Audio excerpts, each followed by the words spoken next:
She threw water on a homeless man in public and laughed. But what she didn't know was that man used to be a millionaire. And he was about to change her life in ways she didn't expect. The morning buzzed with energy in downtown Chicago. Suits marched past food trucks. Cars honked in frustration. And amid the rush, Keisha Taylor, a sharp, confident corporate strategist, strutted across the street in glossy red-bottom heels that clicked like gunshots on the pavement. Today wasn't just any day. She was on her way to deliver the biggest pitch of her career, a project that could get her promoted, finally earning her a seat at the table among the elite. She was fierce, focused, and didn't have time for nonsense. But just as she turned the corner near Grant Park, a ragged man stepped into her path. Dirt covered his clothes. His beard was tangled. His eyes, tired but strangely peaceful, looked up at her. "Excuse me, he said, holding out a shaky hand. "Can you help me get something to eat?"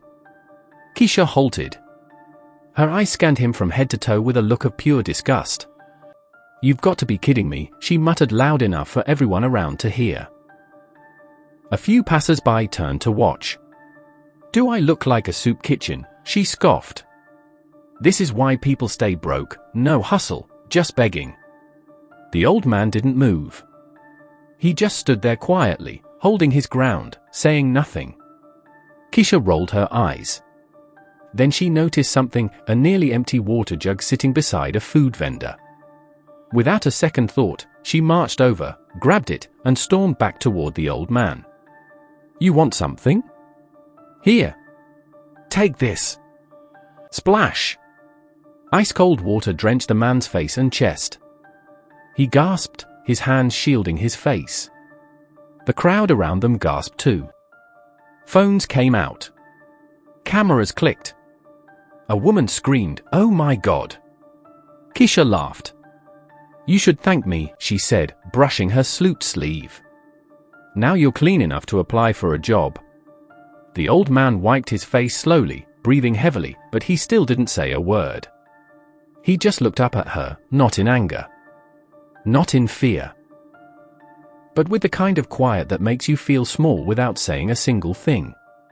And Keisha, for a split second, felt a strange chill crawl down her spine. But she shook it off and walked away. What she didn't know was that every camera in that crowd caught her actions. What she didn't know was that her life was being watched by someone with power. And what she didn't know was that the man she just humiliated wasn't who he appeared to be. Not at all. The splash of cold water still dripped from his beard. Pedestrians stopped. A few gasped. Some pulled out their phones. But the old man didn't flinch. He sat still, on that same spot near the intersection of Brooklyn Avenue, soaked, humiliated, but strangely, composed. His gaze followed Isioma as she stomped away, her heels clicking sharply on the pavement. She didn't look back.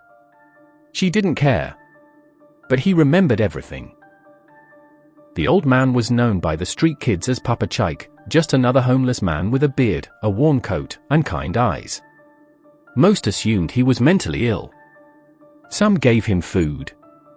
Most ignored him. No one knew his truth. Years ago, Charles Chike Maxwell had been one of the most powerful industrialists in New York. A self-made billionaire. Factories. Real estate. Tech startups. His face was once on the cover of Forbes. But after a brutal betrayal by his closest friend and a greedy boardroom coup, he lost everything. Or so the world thought. What they didn't know was, Charles had chosen to disappear. He staged his downfall, liquidated hidden assets, and stepped away from the world, not to hide in shame, but to observe it. The betrayal had shattered his trust in people. So he lived like a beggar, walking the streets, watching how people treated those who had nothing. Not for revenge, but for clarity. He had no children, no heirs. He wanted to find someone. Someone who still had heart. Someone who deserved everything. And then he met her. That girl. That anger. That hatred in her eyes. She was the opposite of what he was looking for. But strangely, something about her made him pause. Maybe it was the guilt he noticed in her eyes before she turned away. Or the way she trembled slightly after throwing the water. Maybe it was the sadness beneath her anger, like a girl who had built a wall just to survive. Papa Chike didn't speak. He just wiped his face slowly with a cloth, pulled from a small brown bag. Later that night, as he sat behind a closed diner, sharing a sandwich with a teenage runaway named Liam, he whispered softly. "That girl, what's her name?" "The one who threw water," Liam asked. "That's Isioma. She works at the customer desk in West Point Supermart. You want me to follow her?" Papa Chike shook his head. "No. Just remember the name. I might see her again." And he would. Not as a beggar, but as the man behind the very job application that would soon land in her desperate hands. It started with a whisper. At first, Isioma didn't notice anything unusual. Her co-workers at West Point Supermart kept their distance more than usual, but she blamed it on mood swings. The cashier next to her barely responded when she greeted. Her manager avoided eye contact. Then, the storm hit. "Is this you?" a customer asked, holding up her phone screen. Isioma leaned in. Her heart dropped. It was her. Caught mid-rage. Frozen in the act, throwing cold water at an old homeless man crouched on the sidewalk. His frail figure. His startled face. Her scowl. The clip had gone viral. Millions of views. Hundreds of thousands of comments. Heartless woman. This is what's wrong with our generation. Imagine treating your own father like that. Isioma felt the floor shift beneath her. Within 24 hours, she was fired. "You've become a liability," her manager said coldly. "We can't have this kind of attention." She returned home, shaken. She hadn't meant for it to escalate. She was just angry. Tired. Everything in her life was pressure, bills, stress, rejection, failure. That old man just happened to be there when she snapped. But now, it was too late. The shame burned more than the consequences. She avoided social media. Friends stopped picking her calls. Even her roommate packed out silently one afternoon, leaving a note that read, "I can't be around this kind of energy. Sorry." The silence in the apartment was louder than judgment. Weeks passed. Isioma applied for job after job. Nothing. Then one morning, while scrolling through a job listing site at a coffee shop she could barely afford, her eye stopped on something different. Chike Legacy Trust, hiring assistant program coordinator. Helping the forgotten, feeding the poor. Flexible hours. Decent pay. She didn't think much of it. She just needed anything. So she applied. 2 days later, she got a call. "Hello, Isioma? This is Chike Legacy Trust. We'd like to invite you for an interview." The location was an office building in downtown Manhattan. Clean. New. With a soft green logo on the glass that read, "Compassion.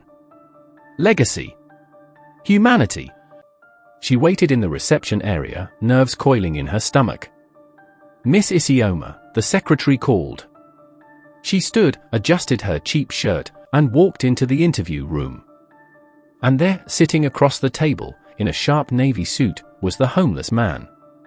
Papa Chike. But he wasn't hunched. He wasn't dirty. His beard was neatly trimmed. His eyes, calm and piercing. His hands, folded, powerful. Isioma froze mid-step. Her throat tightened. He didn't look angry. He didn't even look smug. He looked curious. "Miss Isioma," he said gently.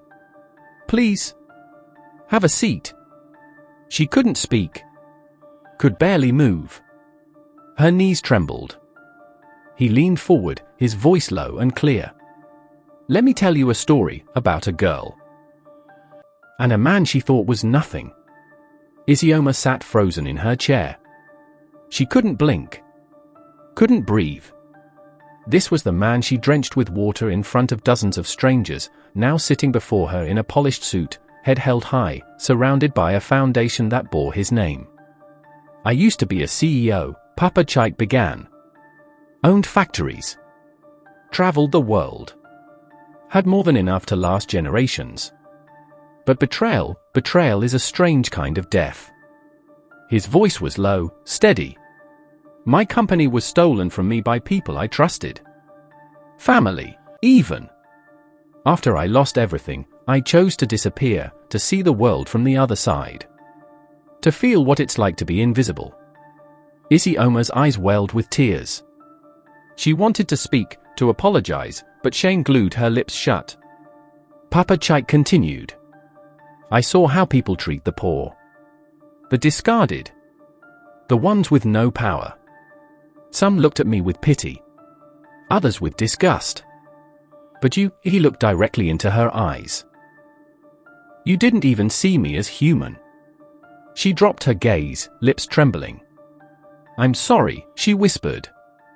Silence. Then, he smiled. I didn't bring you here to punish you, Isioma. I brought you here because I saw something else in you too, a girl who's hurting. Who lashes out not because she's evil, but because life has broken her in places no one can see.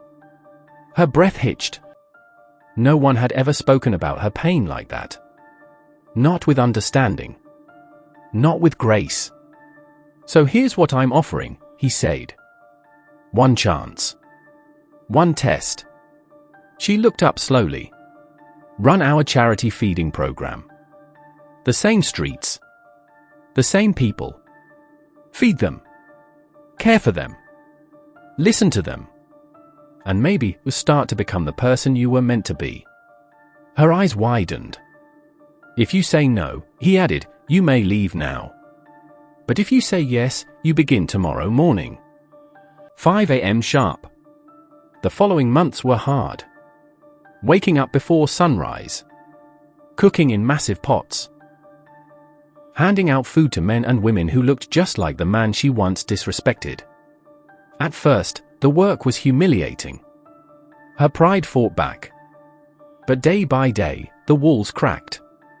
One day, an old woman kissed her hand and said, God bless you, child. You remind me of my daughter. Another day, a little boy with no shoes ran up and hugged her after getting a warm meal. And slowly, her heart softened. The job changed her, from the inside out. She stopped looking at people's clothes. She listened more than she spoke. She found peace in the quiet moments. And she cried, often, but not from shame anymore. From healing.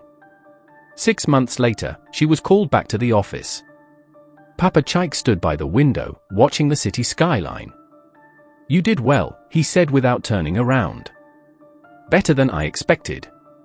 She smiled faintly. I didn't deserve it, she said. He turned to face her. Maybe not. But sometimes, we don't give people what they deserve. We give them what they need. Then he handed her an envelope. Inside was a certificate and a letter. You are now the executive director of the Chaik Legacy Trust. And upon my passing, 40% of my foundation will go to your leadership. She gasped. Tears spilled freely. Why? She asked. Because you reminded me that people can change. If this story inspired you, don't forget to like and subscribe, because you're no longer the girl, as it will help grow this channel. Stranger. He placed a hand on her shoulder. You're the woman who fed 1,000 others in return.